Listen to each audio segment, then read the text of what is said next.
Good. Jeff, how are you? Good. How are you, Angus? Really looking forward to doing this. I feel good as answer to your question, but really looking forward to this new project of ours, Christianity as mystical fact. And we both decided it would be appropriate for us to reflect a little bit on why we've chosen this. And our only experience is a little bit of reading it before, why we think it feels relevant. And I know I'll start that process, and I know there's something that I would like to have said that you're going to say as well a little bit later. One of the reflections that I had when thinking about introducing this is one of those works of Steiner's that doesn't take the same hard work that the Philosophy of Freedom, Truth and Science, Riddles of Philosophy. This is one of those books you read it, and just after your first reading, something shifts in you. I don't even remember when I first read this book, but I remember as I drew towards the end of the book, this feeling of wow, how rich our history is and how little we know about it. And then to have it presented to us, it's like in this amazing way, which goes against the flow of so much of what exoteric Christianity will tell us. It was just instinctively, it was one of those beautiful experiences as I've met something deep and profound here. So it feels really special to be coming back to revisit this and work on it like we've done with the other books, because when we work together on it, these new depths come forward in a beautiful way. And I'm hoping we're going to. I am sure we're going to be able to tease some of those out as we work together. I know, just for example, this morning I was looking at like old church fathers about what they were saying about the pre-Christians. That'll figure perhaps a little bit later in this conversation, and if not, definitely in one of our later episodes.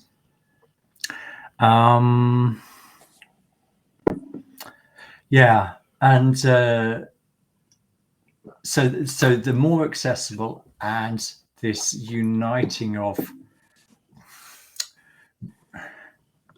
some people might call it revisionist history. I would call it findings, like a deeper threads in history. And this is so much of what this book is about, rediscovering what Christianity is at a far deeper level. So those were some of my first. Then there was one more as well. It connected to that history angle. Another thing that's going to happen as we read through these chapters is we're going to meet lots of these famous names throughout history, and that's also a part of the joy of this process, bringing these characters to light in new and interesting ways. So yeah, reconnecting with history. So instead of history becoming this arcane, what's it got to do with today's story, we've got something fundamentally different going on there. What would you like to say, Jeff? Well, I think I hear a little bit of Jonathan Rowson in there, in what you're saying, because part of what he said in our previous conversation was the previous questions sort of dealt with metamodernism and metamodern spirituality through DeRoy, who doesn't identify specifically with as that sort of thinker, but himself, and then particularly Jonathan Rowson and Brendan Dempsey, and they're wrestling with this idea of religion versus science. Yeah. And his Jonathan's particularly his real struggle to come to terms with what seemed like what he was suggesting is a sort of static science that has the beneath the feet, right? That provides the ground beneath the feet, and the religion which provides a sort of tradition of belief that provides for a broad sweep of this that science can't provide from the conventional sense, and how utterly modern that conversation was as relates to where both of those folks have sort of relationship to those two things, and I get and love that they're going for a paradigm beyond it. But as long as we think of religion and we think of science in these ways, as if there is something finished and given to us, paradigmatically speaking, then we're not moving beyond the paradigm that we are using to destroy the world and ourselves, so to speak. And both of them recognize the importance of addressing these issues. Spirituality, Jonathan referred to sensibility, and encouraged them and any other folks who might have picked our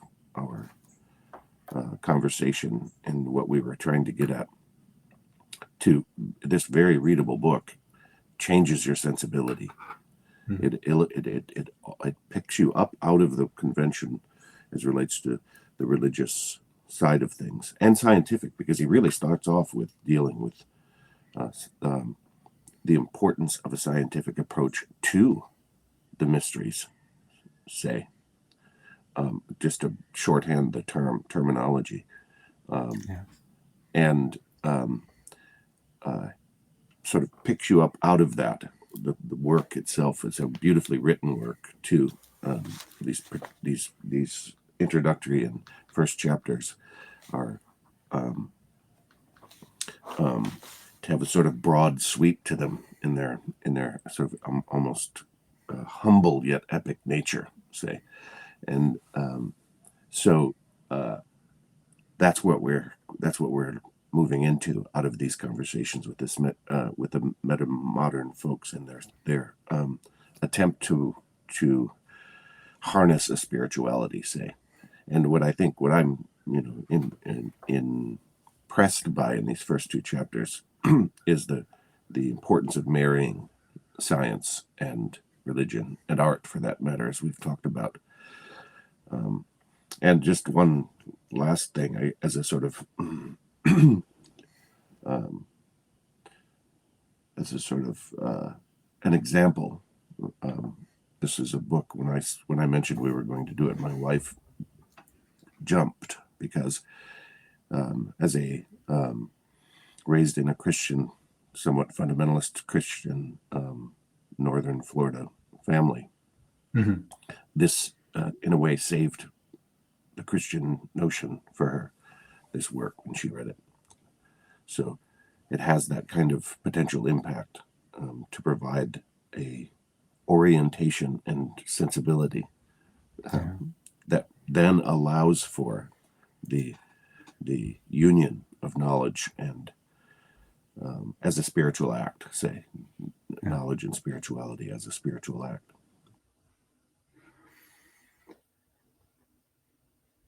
We're going to just look hard at the title of this book as well. There's a specific word in there that is easy to misunderstand. So both you and I are going to, let's say, some words around this word mystical. What does it mean? I'm going to have one go, and then I'm looking forward to hearing how you do it as well.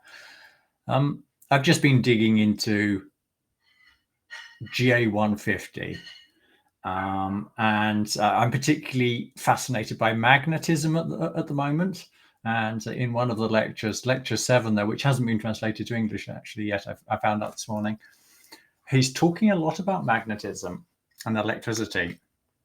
And he's saying, imagine you didn't have your normal sort of like eye senses which pick up on light, and your sound senses that pick up on ears, but instead you could see directly magnetism and see directly electricity.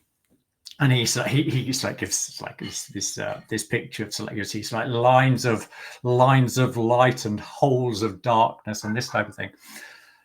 But he then uses this really key word. He uses, the German word is Erkenntnisorgan, which means an organ for cognition.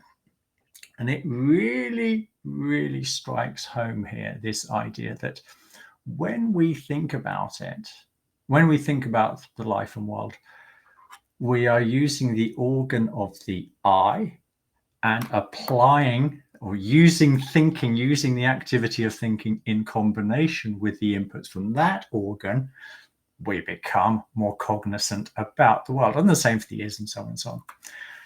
And the mystical term can be understood in exactly the same way, that it is possible to develop an organ of spiritual sight, and then once you've developed that organ of spiritual sight, you then look at the phenomena of Christianity, and then you arrive at the type of insights that we're going to be looking at through the next 13 chapters. So in that sense, it is a rigorous science, or Steiner will claim he's performing rigorous science here. But he will also bring in, just like we could, if we didn't see things, if we were blind, but we heard people talking about the world of color, which we didn't experience, we would be able to nevertheless understand it without experiencing it. And the extent to which people were coherent and logical in their thinking with our intellect, we would still be able to pick that up, despite the fact that we can't actually, in our example, see with our eyes. And it's with that in mind, so the recognition that we don't have this spiritual organ, but that we should be able to detect as like an underlying logic, a description of a reality that's revealed by this organ that we don't possess, that we can nevertheless, with our thinking, permeate it. And this is where the book is going to lead us. Yeah. So it's not just about wallowing in your feelings and getting all wooey. It's something very, very different. Yes, I had that question, and it still remains a question, I would say, to me. I can't say that I have a real strong understanding. I have glimpses of an understanding of what he's trying to say and why he insisted on using the term mystical, which could be taken as not real in some sense, or it could be taken in terms of the way he's been critical of mysticism throughout time, particularly in the post-Christian era of that term, when he critiques some of the mystics in I don't know that he mentions Swedenborg particularly, but folks who Barama and those folks, he describes a sort of organ dreaming, as Dennis Klosek might put it, which is one side of, and a one-sided spiritual experience that is sort of an overwhelming experience, as opposed to the free experience that he describes in the say post-natural science worldview picture. So I do have the question. He does seem, on one hand, he's saying a lot of things about and insisting on using the word and never changing it and never suggesting that the book should be titled something different. And there's then the fact, the mystical fact, right? That it is a reality, as some like Schickler have suggested, that it's non-negotiable in a certain sense, that there was a resurrection. It's just that the resurrection didn't. We'll get into that. I think it's just that's the mystery, isn't it? That's the punchline. We get chapter 10, 11 at this stage, I think, aren't we? Yes, but it's an experienceable reality on a level that is, in a sense, more real, in a Platonic sense, more real than that which we hang our truncated ontology upon, right? That artifactual world, that's the world of surfaces and appearances that we think is the only reality, and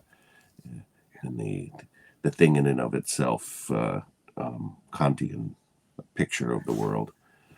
And we can't move beyond this, and going back to my previous comments, until we can, as Zach Stein says, abandon modernity. And it's going to take the marriage of science and spiritual reality, or science as a spiritual reality, to abandon that modernity. That's the paradigm shift. It's a tall order. Because you raised it and the thought flitted through my head, and because it's pertinent, I'll have to share it as well.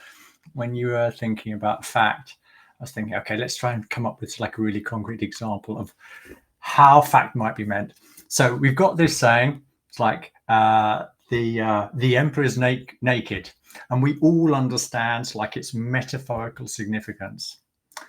Now, what we do is we imagine, it's like we go up to Stockholm in my case. It's like the king's walking down the street naked. That's the metaphor has become truly real. But yes, we might come back to like the naked king here in Sweden, or the naked king in the UK. I don't know. Perhaps Biden walking up the plane steps like with no clothes on. I don't know. But it's in that sense that we are in that realm that we're working with, fact and metaphor and analogy, all coalescing. Okay, so we've got 4 slides, and Jeff chose the first one, so I'm going to read it, and then you're going to comment, and then we're going to talk around it. So, and those also must be considered who have allowed their heads to take precedence over their hearts. These people are unable to free their intellects from natural scientific ideas. They are oppressed by the need for proof, but the religious needs of their souls cannot be satisfied by these natural scientific ideas. The latter offer too comfortless a perspective for their satisfaction. Why be enthusiastic about beauty, truth, and goodness if in the end everything is to be swept away into nothingness like a bubble of the inflated brain tissue? This is a feeling which oppresses many people like a nightmare. Therefore, scientific ideas also oppress them, pressing their claims with tremendous authoritative force. As long as they can, these people remain blind to the discord in their souls. Indeed, they comfort themselves by saying that true clarity in these matters is denied the human soul. They think in accordance with natural science so long as the experience of their senses and logic demand it. But they keep to the religious sentiments in which they have been educated, preferring to remain in darkness concerning these matters, a darkness which clouds their understanding. They have not the courage to struggle through to clarity.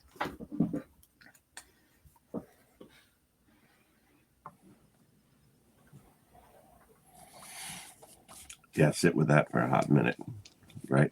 Like what's happened over the last 3 years, and how a religious adherence to a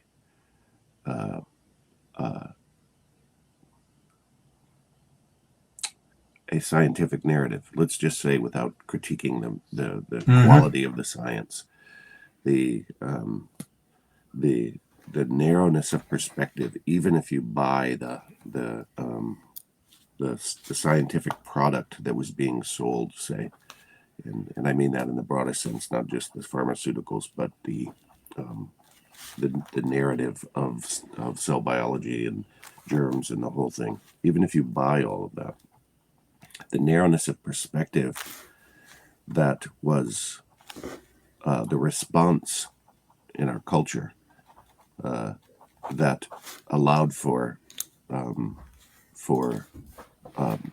second and third order effects that were totally deleterious to poor and starving people, disadvantaged people, people at risk around the world, including in every country, but also in regions of the developing so-called world that are affected by global supply chains and that sort of thing. The narrowness of perspective that allowed for a blind faith religious response in the name of science illustrates the God-shaped hole in our culture. Yeah.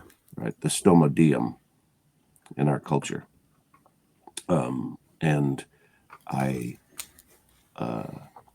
didn't plan on speaking about that, but the example of the public authoritarianism that occurred because of an adherence to a one-sided worldview, at best, one-sided worldview, and I've critiqued the worldview as relates to the results and its products because I think they're wrong. But that's not my point at this juncture. It's my point is what one-sided scientism does on one hand, and it includes those folks who feel the need and hold the sort of traditional relationship with religion sort of reserved in a place, where it can't be touched, assailed, explored, spiritually engaged with in an intimate way. People whose hearts overwhelm their heads in a certain sense, who act sentimentally. This word, very important to me, sentimental, because it's a sentient mental response. It's resentiment. It's a regurgitation of past notions and an inability to deal with the complex realities as they unfold before us. And the old-time religion doesn't cut it to fill that God-shaped hole. And this is, again, a seamless conversation as relates to the previous conversation we had. And it just speaks to what's at stake here. I mean, who doesn't feel the existential angst and terror, if you're honest, of a nihilistic, meaningless meatbag existence, right? Re-listening to, speaking of folks adjacent to us, re-listening to a conversation that Zach Stein had with a fellow. I don't remember the podcast. We can link it, but it was a really good one in which he describes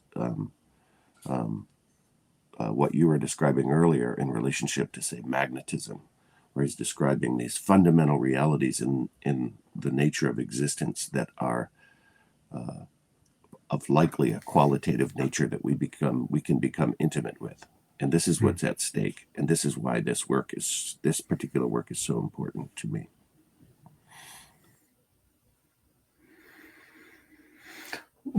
One of the words that popped off the page for me, which led on a little voyage of discovery earlier this week, was hold on, I just need to find it again. This is a feeling which oppresses many people like a nightmare. And I happened to, because of a fantastic video that I happened to see, happened to be introduced to a philosopher called Lev Shestov, who I'd never heard of before. And this guy, it's like a Russian philosopher. He looks at Kierkegaard, and he looks at Nietzsche, and he looks at Dostoevsky, and the whole existential it's like philosophy question. What does this, if we arrive at this conclusion that life is meaningless, what does it mean? And he takes us on this trip where actually this God-shaped hole, this nightmare of godlessness, which is a term that he uses, is not only is it's like at the heart of existentialism, but if we're looking for what existentialism in its essence, it's like from the positive polarity can describe, it is creating that God-shaped hole so that we fill it with something. It's recreating that hunger in us, that feeling that we're lacking something. Once that feeling becomes strong enough, we actually start off down that path again. And that for me was a little bit of a breakthrough, I must admit. It's like in terms of what is this existentialist project, because I can see how they're missing what I have. But what they're doing is, if you like, they're living in the suffering a lot more intensely and really unpicking what that God-shaped hole, what that nightmare of godlessness means for everybody that's caught up in that godless nightmare. But what is interesting about Shestov in particular, his is ultimately an existentialism with a happy ending, because he sees it in exactly this light. He recognizes that God has died for much of humanity, but that very pain of losing meaning in life will gradually push people. It's like, people from within themselves will say, I can't live with this meaningless existence anymore. I might hide it with drugs and alcohol and porn or whatever it is, gaming. But in the end, I'll have to confront this. I'll have to confront this question about the meaninglessness of a godless nightmare. So that was I really got something out of there, and could directly link it to what we were reading about here in the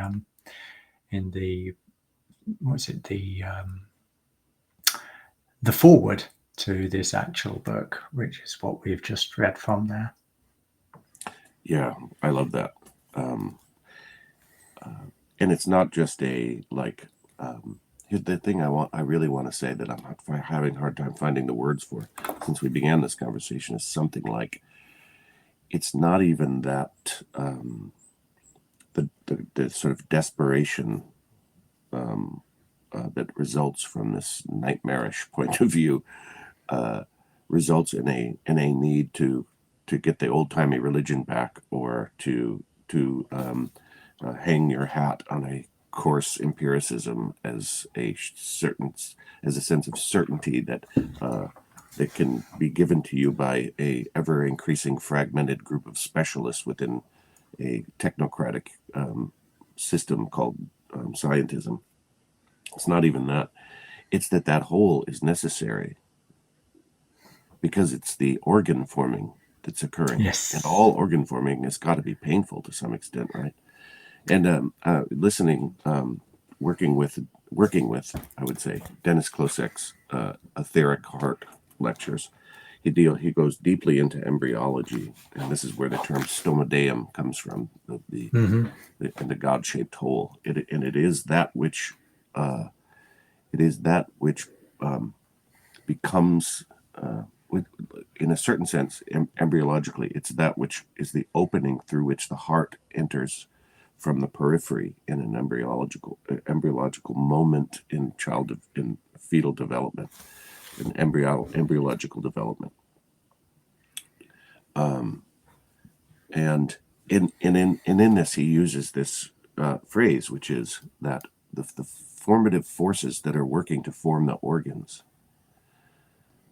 when the organs are formed, become the function of the organs.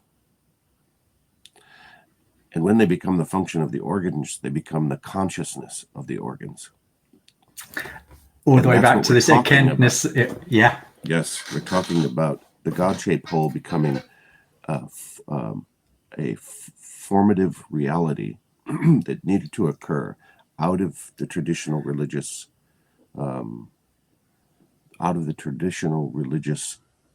instantiation for societal development to coalesce around, that then gave birth to science, right?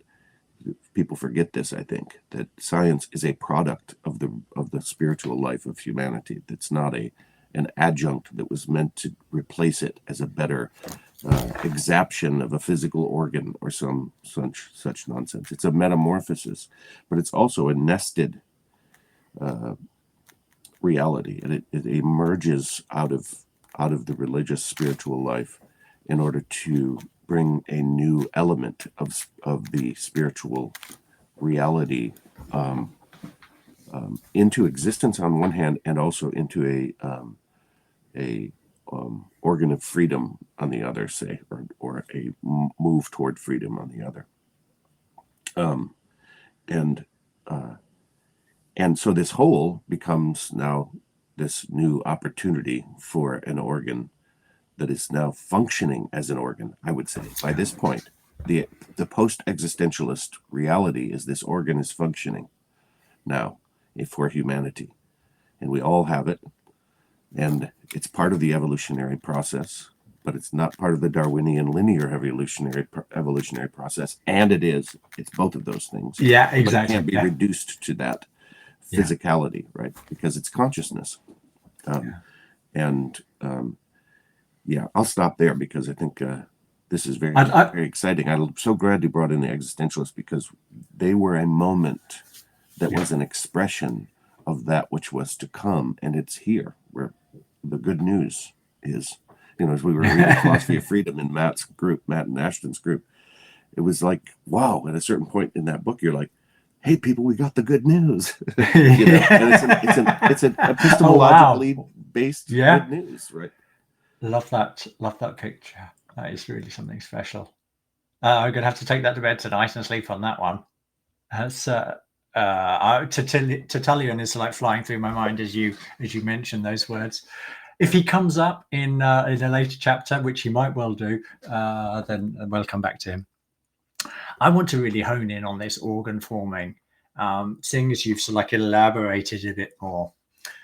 There are two aspects that I'd like to highlight. Exactly this pain aspect to the formation of new organs. If you look in the scientific literature about what the theories are about how about our eyes developed, what do they describe? It's like an opening and pain, and it's like a gradual assimilation as like living through that pain, and then it becoming finally an organ of perception. I think I'm going to try and consistently use cognitive organ to reflect the aspect that everything that comes in through the senses then becomes food for the process, for the activity of thinking. I'll try to be consistent with that, especially where it feels relevant. Also, just this can be like further reading for anybody who's interested, but this process of incarnation, also like the necessity of the developments that we've gone through. I've also been digging into Jean Gebser like recently, and his descriptions of archaic, magical, and mythical consciousness. They are really interesting descriptors for how and this is the process we're going to be doing similarly in this book, how you can look in the past and like identify different ways of just completely different ways of experiencing the world. So anybody who's familiar with Gebser's work, they might well feel it's like extra at home in this process, because it's ripping us out of like our current mental paradigm. And it's like saying there are other forms of consciousness, and when you look at those other forms of consciousness, the world that is of a dual nature that we experience, or it's like the mental nature that we experience it now. We need to be able to appreciate what it means to see evolution, see history through a mythical consciousness and an archaic consciousness. And of course, you can't actually say much about the archaic consciousness, but I can just actually thread in there that it does, in the way he describes it, is also amazingly similar to the way Steiner describes the given in The Philosophy of Freedom. Pure experience without any conceptual add-ons, if you like. It's really, really, really interesting looking at his stuff, how it complements certain aspects of what Steiner's saying, using different language, but again, it's recognizable there.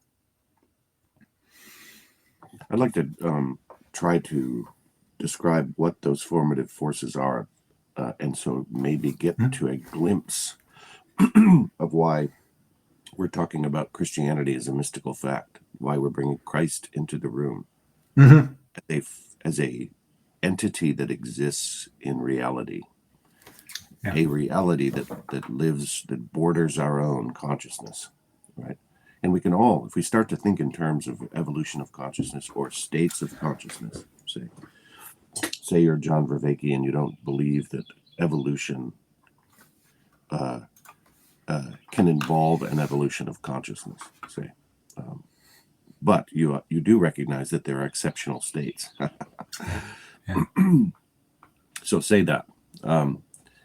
There's a consciousness bordering our normal everyday waking consciousness, right? It's being awakened now through that God-shaped hole that we're all struggling with. The Rousens, the Roys, the Dempseys, the Steins, the Vervaekes, these exceptional people, I would say, are really knocking at the door here. And one of the conclusions is that comes from that quarter, and I'm not sure if Gaffney and Stein fit into this, but the others do, that is emblematic of Bonnie Roy's statement that we don't know what that emergent newness is going to be. But I would submit that we do know, and we do know because there are people who have gone ahead of us, and they're talking to us from the future in a certain sense, right? Except that they've died already. And with us, right? They're with us. So what is this God-shaped hole? And what is this picture of the heart coming literally outside the cranial cavity? It's out here before it's even a form. Before it's a sort of field in a certain sense, and it enters through, right? And it enters out of the periphery. And that's what we're talking about. These formative forces aren't something that we're generating in ourselves, but that we're accepting. And they are of a field consciousness, right?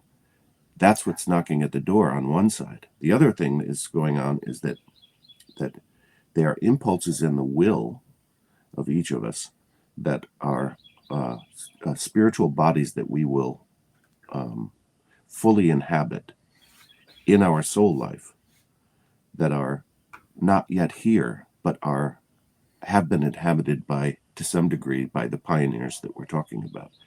And I would just like to leave that open at this point. But that sounds to me like that we would be tapping into something that is of the will nature of existence, in the way, in some ways, in the way in which Schopenhauer talked about this, and the existentialists were willing to deal with these concepts of feeling and will and the relationship of the human soul to reality. And so I just leave that there for now. But I think we've set the table for exploring just what that God-shaped hole is and what it's made of, what consciousness it's made of, which seems to me like a collective one.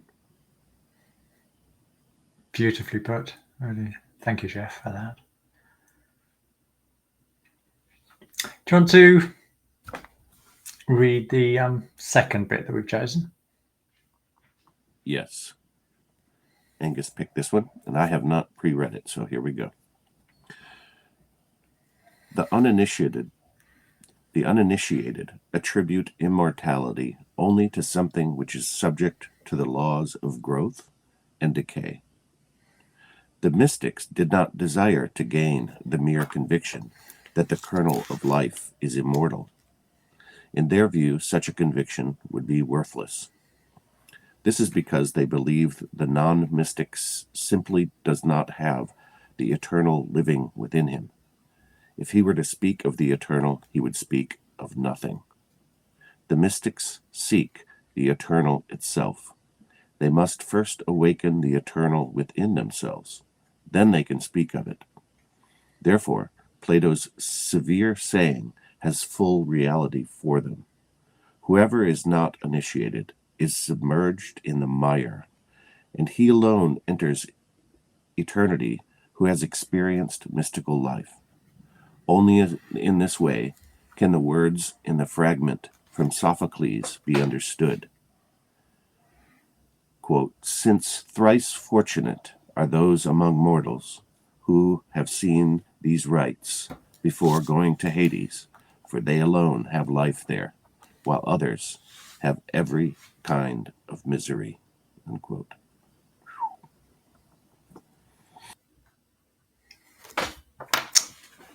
So why did I pick this? This moving beyond conviction, or perhaps we could use the word belief there, to certainty.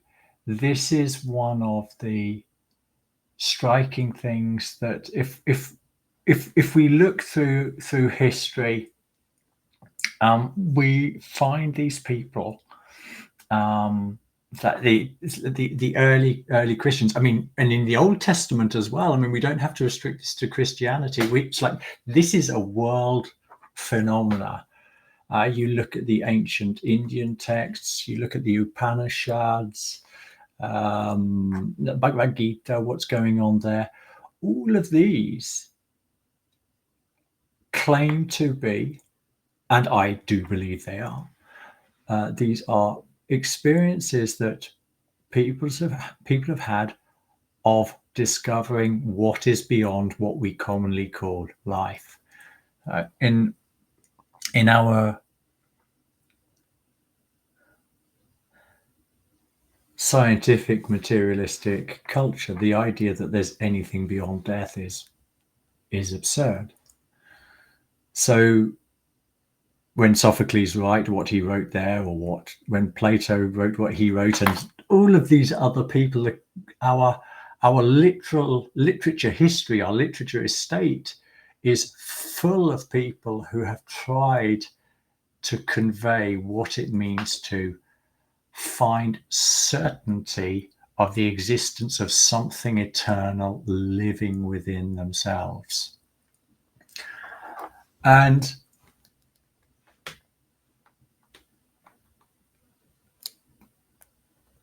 this is where exoteric and esoteric religion are two important concepts, I believe, to really get our heads around. They're fairly simple, but it's important to make this distinction.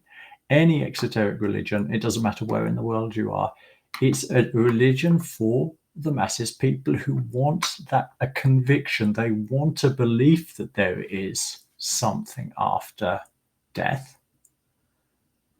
But for whatever reasons, they're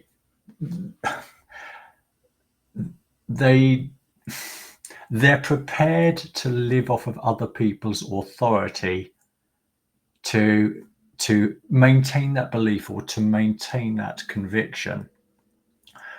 That's like the exoteric side of humanity. And then there's another group of people in humanity, and again, these are throughout all religions. Yeah, you've got the Kabbalah in Judaism, you've got Sufism in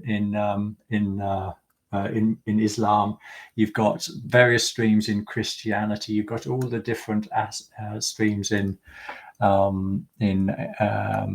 you've got Zoroastrianism, and you've got so many different streams where people are saying, no, I'm not these. There are problems with your argumentation here. There are problems with the way you're describing this. And they really try to dig into what is being said as a means of seeing whether their beliefs actually hold water. And then there's what this inevitably leads to with people who are more of this esoteric side. Not inevitably, as in everyone will do it. Some people can just be interested in the arguing there. But then people in this esoteric stream will also decide to tread a path towards gaining certainty, towards gaining direct experience of that eternal, which lives they argue, within all of us. But if it doesn't live consciously within an individual, then from a certain perspective, it might as well not exist. That was a little bit of what I was thinking about that passage. Yeah, I was thinking also of Freud's description of religion as the opiate for the masses. And the presumption there, of course, is that it's a desperation to solve the afterlife problem so that there's a feeling of certainty, and it's a fear of death and all of this stuff. And I would say that if you're serious about your own development as a human being and what that might mean, and not just the human development movement, but understand that you're coming in touch with reality that is rather terrifying, right? Parts of yourself that you don't know that you're ready for to open up. That isn't a path of seeking surety about life after death. It's about entering into the consciousness that would have you sort of enjoining a reality that is liminal, and that you don't, a territory that you've never been to. So life after death isn't a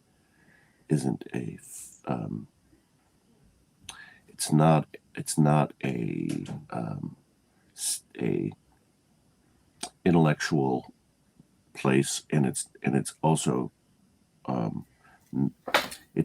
according to some of our pioneers in relationship to this, whether it's near-death experience folks or it's spiritual masters over time, say something like that. Our teachers, our wisdom teachers, that they're describing something that takes great bravery, actually, and courage And we'll see this as this work goes on, because he does a beautiful job of describing the terror, actually, of the people who are solving the riddle to some extent, right? And dissolving the riddle, because that's the important, the solution needs to be dissolved as well, because it's a process, right? And I find this really ironic, because the opiate of the masses is opiates. Right? That's the opiate of the masses. And that's what Freud's psychology resulted in, right? Is the materialization of the soul into psychiatry resulted in the opiate of the masses. Because why? Well, you just come up with a pharmaceutical to fill that God-shaped hole, to take that dimensional state and drag it into the mire, so to speak, right? And I would say that the mystics were wrong, right? That in the beginning of this quote, that the eternal does live within each of us. That's what life is, right? Yeah. Whatever eternal means. Like, I'm not trying to hang my hat on a definition of eternal, but it probably has something to do as much or more what comes before life than what comes after life, right? Where we came from, what is driving, what is internal to evolution, and what my destiny has been over lifetimes, perhaps. Now, I'm not going to make the claim here, but I think that as a plausible reality is a broader picture than the Freudian Western industrial complex notion of exogenous spirituality, say, whether that's religion or drugs. Yeah, I'd like to just circle around back to what he writes here, and relating it back to the definition of spirituality that Ralston gives in the previous video. So the mystics did not desire to gain the mere conviction that the kernel of life is immortal. In their view, such a conviction would be worthless. So, and this is the important thing for me, that it's what's true that's important. If there's an authority there saying it's true, and I haven't experienced it myself, then is it true? And in that sense, that's how I understand. When I read this, I don't hear the mystic saying it doesn't live, although he does say a phrase which indicates what you said there. But it really, at the heart of this for me, is this: what is true? Am I an eternal being, or am I a meat bag? Yeah. And these people that have trodden this path, they realize they're not going to get an answer just like that. They have to do a form of schooling that will lead them to have such an experience.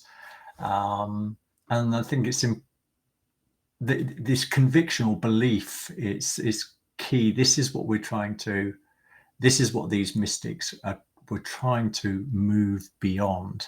The arguments of authoritarianism, dogmatic philosophy, in more modern parlance, you might like to say, they want to move beyond that to direct experience, in which it becomes irrefutable. In the same way you mentioned people who've had near-death experiences.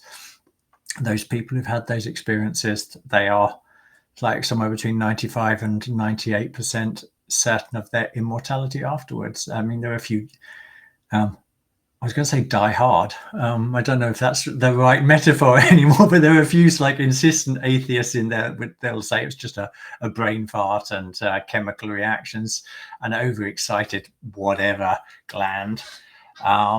But for most people, it shatters this illusion that I am just a meat bag, because they experience something that is quite clearly beyond mere material existence. This isn't in any way diminishing the value of what is traditionally called real experience. it's a different level of consciousness that we're talking about here, because for them, that cognition organ of cognition has been temporarily opened, and then they live with it open for long enough to then bring it back when they come back to normal life. I'm so glad that you used the term organ of cognition. That you brought that in is crucial to this, right? Because it is a path of knowledge that we're describing, that is the way into the spiritual world with a sureness, right? That is discernive and that has to be achieved by every individual. It's ironic, isn't it, that from a certain perspective, from a 10,000 foot perspective, that it's a cognitive organ that it was evolved at a certain point, probably around the Enlightenment. Was it in seed form, something like that? Science is the symptom of it. Scientism is a symptom of it, and it takes the individual cognizing. Right, sounds like an intellectual project, right? But it turns out that we are the God-shaped whole as individuals. Yeah. Wonderful. Okay, this was my second choice. Do you want to read that?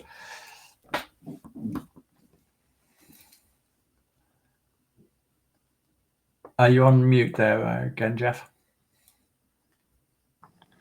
Let me just wet my whistle with a delicious beverage. Your PBS voice. I'm channeling David Letterman. Okay. One thing was clear to the mystic. Man attains his idea of the gods in a different manner from his ideas about other things. An object in the external world compels me to form a definitive idea of it. In contrast to this, the formation of ideas of the gods has something free, even arbitrary about it. The compulsion of the external world is lacking. Reflection teaches us that with the gods we imagine something for which there is no external control. This puts man into a state of logical uncertainty. He begins to feel that he is the creator of his gods. He even asks himself, how do I come to transcend physical reality in my world of ideas? Oh, indeed. A lot of things going on there for me. I'm going to focus on one of them, and it's this bit about, in contrast to this, the formation of ideas of the gods has something free, even arbitrary, about it. This question of freedom, that we have to come to Christ as a free individual choice, is something that is even in exoteric religion. The association with Christ and freedom they're two concepts that's intimately related, and what is being highlighted here is the different ways in which we gain our knowledge. In a way, the world of the senses obliges us to think in certain ways. It obliges us to form ideas about things, to make sense of the world. But there is nothing in the outside world that compels me or an individual to start trying to form ideas about what this God-shaped whole might be filled with. What is the content of that whole once the whole becomes an organ of perception for higher worlds. that has to come from an inner desire to transcend this world. And this transcending and transformation that we looked at a lot in the metapsychology lectures with John Vervaeke and Greg Enriquez and Zach Stein, this essential idea that we are trying to transform ourselves into something better than we currently are, something more complete than we currently are. When we're talking about it in terms of creating an idea or ideas about what these gods are, this always has to be something that comes from within us. It's not something that can be forced on us. And in that sense, it becomes our own property. It becomes a complete act of freedom.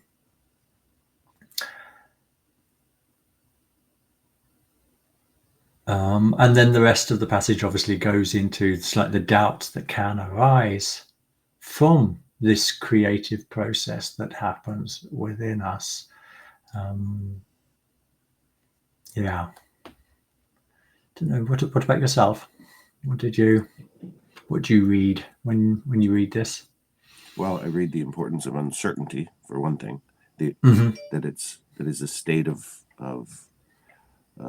mind, say, or a state of consciousness that is good to be comfortable with, say, because you're at the organ forming door, so to speak. You're at the threshold. If you're able to be comfortable with uncertainty while also having conviction, right? With also having, I don't know, Kate might say faith, in this, not in the sense of blind faith, but in the sense of sitting with the reality as we participate in creating it. And this is what I think he's saying here, is that in order to move beyond the false certainty of appearances, we have to come up against the uncertainty of that which we participate as free spiritual beings in creating. It doesn't mean that it is arbitrary, right? It doesn't mean that the realities in those, I can call them, let's just say, the next realm, let alone other realms, but let's just say the realm bordering ours, that is the consciousness we've described. It doesn't mean that there's not laws there. No. It's just that they're not laws of appearances, they're laws of emergence. And this is what I want to also say to folks, that this is the science that we're on the verge of creating, or potentially could be creating as humanity. Like, we have all of these folks talking about complex hierarchical systems, dynamical systems, and emergence, and they're trying to fit often epistemologically baseless notion of emergence into that God-shaped whole, so it'll explain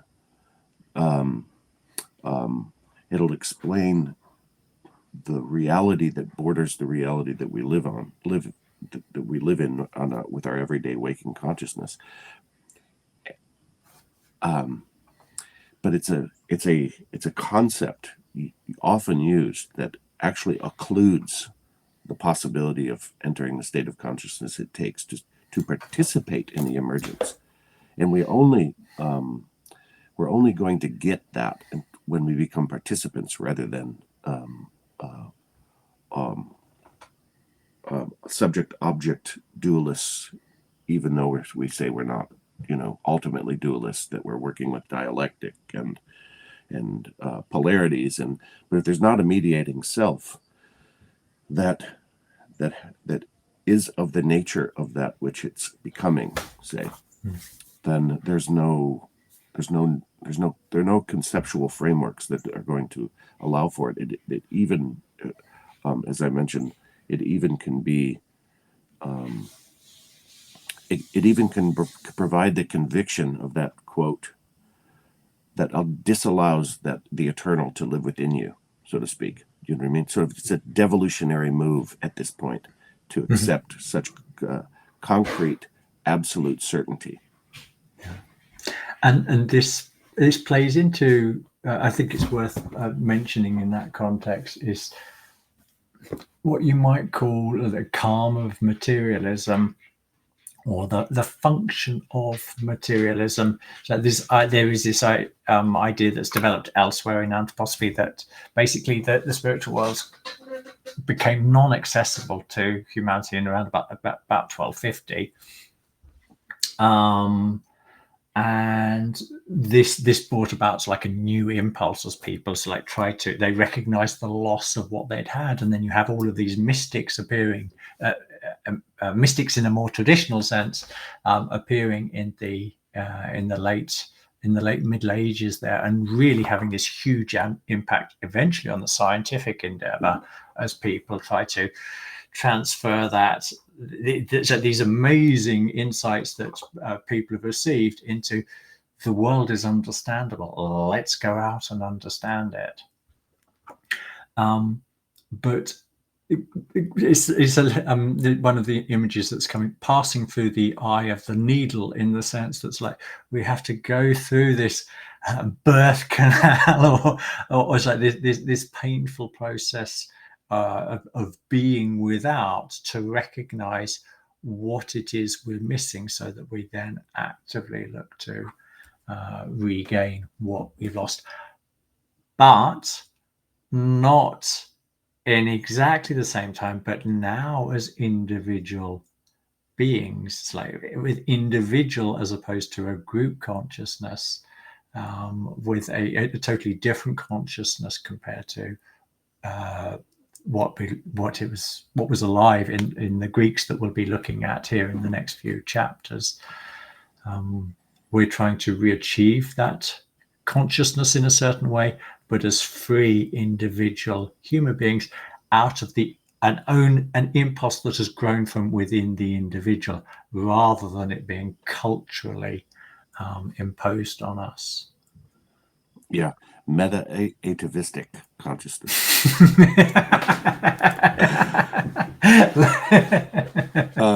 That's a good one. That's really well said, and yeah, I love that. Okay, shall we move to the I'll read your last text here.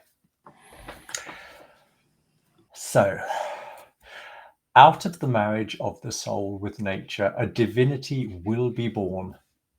This is no longer a hidden divinity. It is revealed. It has life, perceptible life, and walks among men.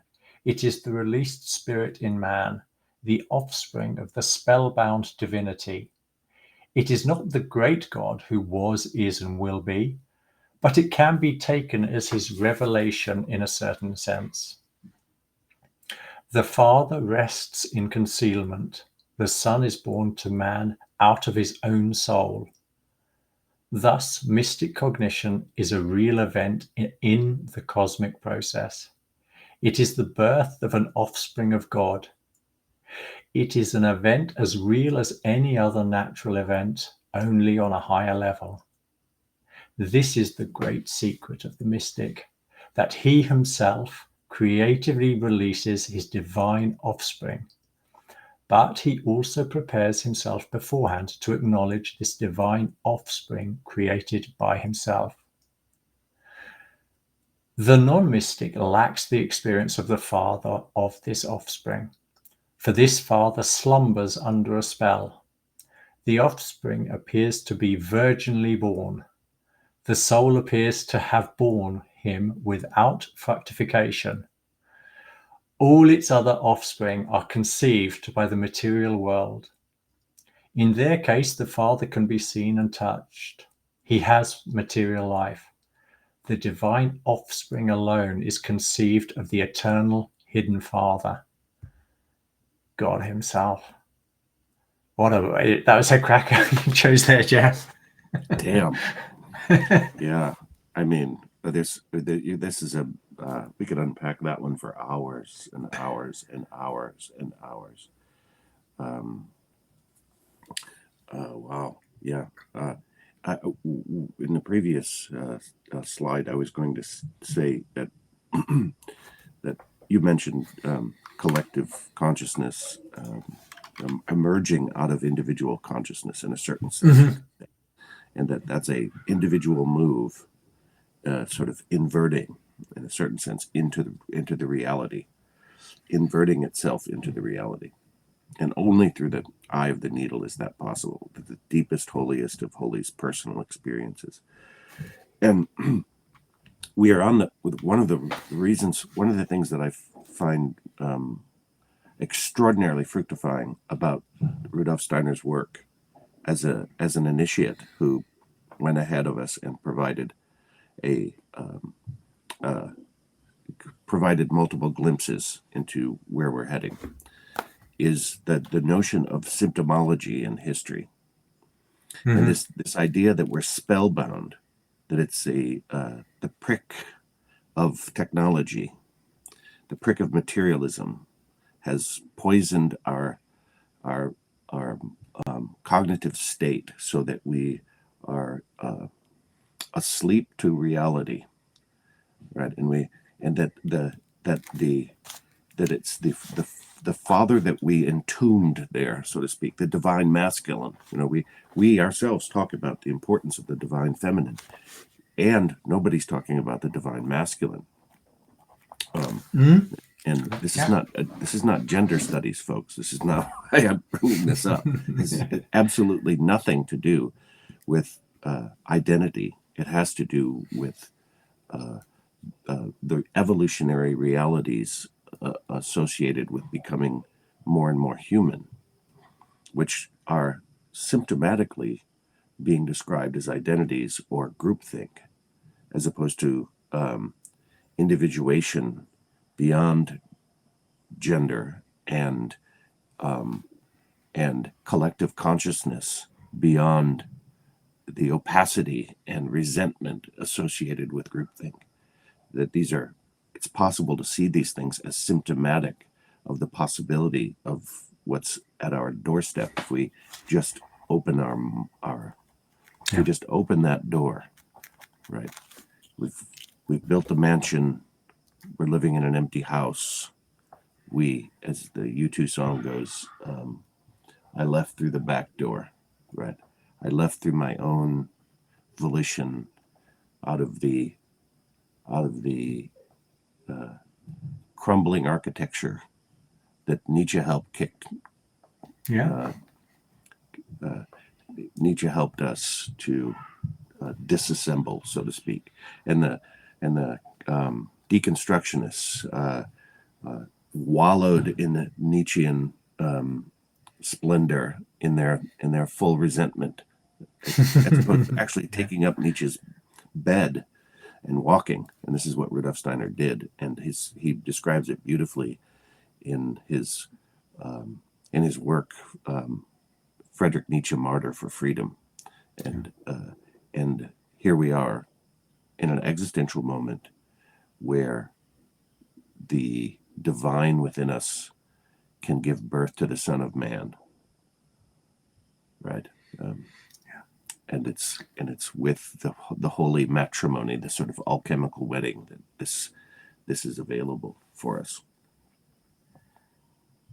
I'd like to build on what you were saying about viewing history symptomatically, but bringing it down to a personal level, an individual level, not personal as in mine, but an individual level. And it's an idea that was played with a lot in medieval thinking. There's this famous play in Spain, in Spanish, called La Vida es Sueño, Life is Dream. And then there's another one whose name escapes me at the moment. But why am I thinking about those? Because sleep it's pretty amazing, really, when you think about it. what, or sleep as in, is actually the dreaming aspect of sleep that I want to hone in on here. When we wake up in the morning and we remember a dream, or might even be several dreams, we have this experience of, wow, what was all of that was going on in my dream life? But you've popped. You're no longer in the dream. You're able to perceive, so like something where that was created. It was whilst you were living in that dream. It was as real as it's like this screen that's in front of me, this mic that's here, and it's like Jeff that's like it's like on the other side of the screen there. We all experience those when we are dreaming. We experience them as real, but then when we pop out, we sort of like go, I've got a different perspective now on what it is. And if you look at dream analysis, you can just like recognize how much of what we dream is a repetition, sometimes faithful, sometimes like very artistically, so like recreated, so like the dramas of the last day or few days or whatever it is.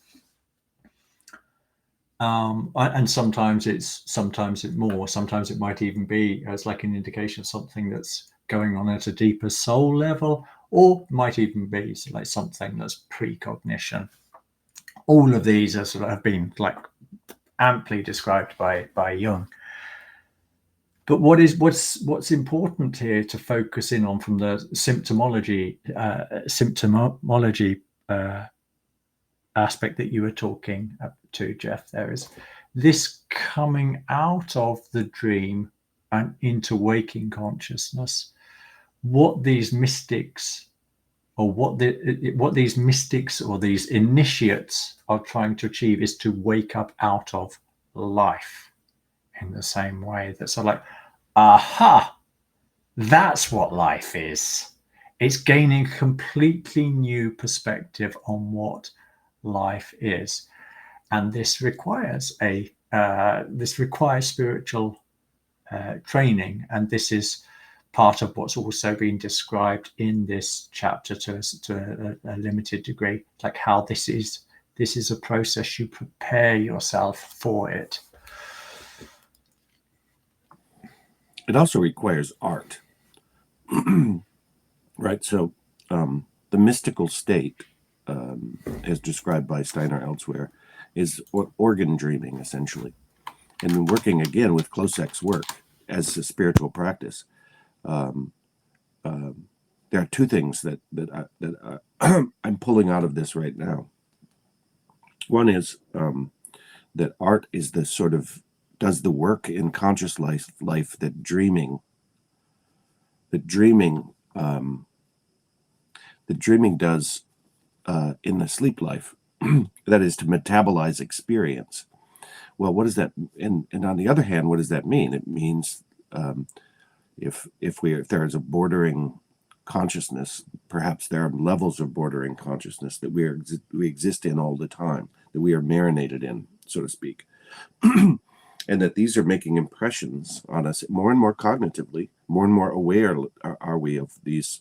Potentially aware can we be of these processes, and they're moving them down through the soul, a real body of existence that is just as real as the physical body, and in some ways is part and parcel of the creative process that is allowing for the physical body to be shaped in the way that it is now. Sorry, that was my son. In unfortunate timing.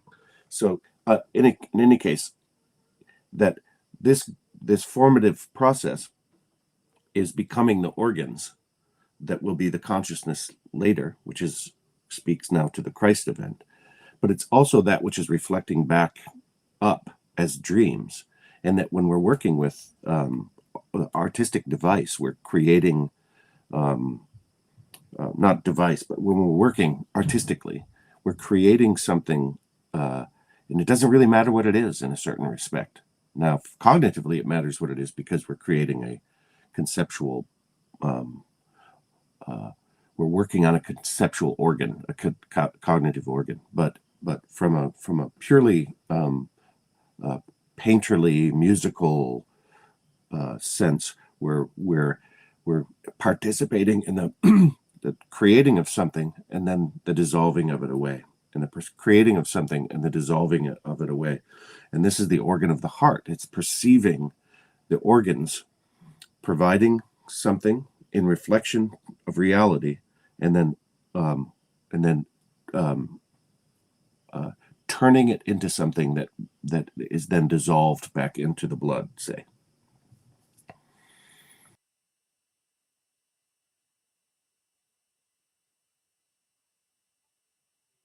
You're muted. I've actually got a hard stop here, so I unfortunately, well, no, fortunately, because it means we keep to our plan of finishing on time. So much more that could be unpacked there, but we'll perhaps, I'm sure we'll have a chance to do that in the upcoming chapters as well. Yeah, let that be let this last bit be our introduction to the next. Yeah, beautiful. Great. I shall do the honors without even saying it.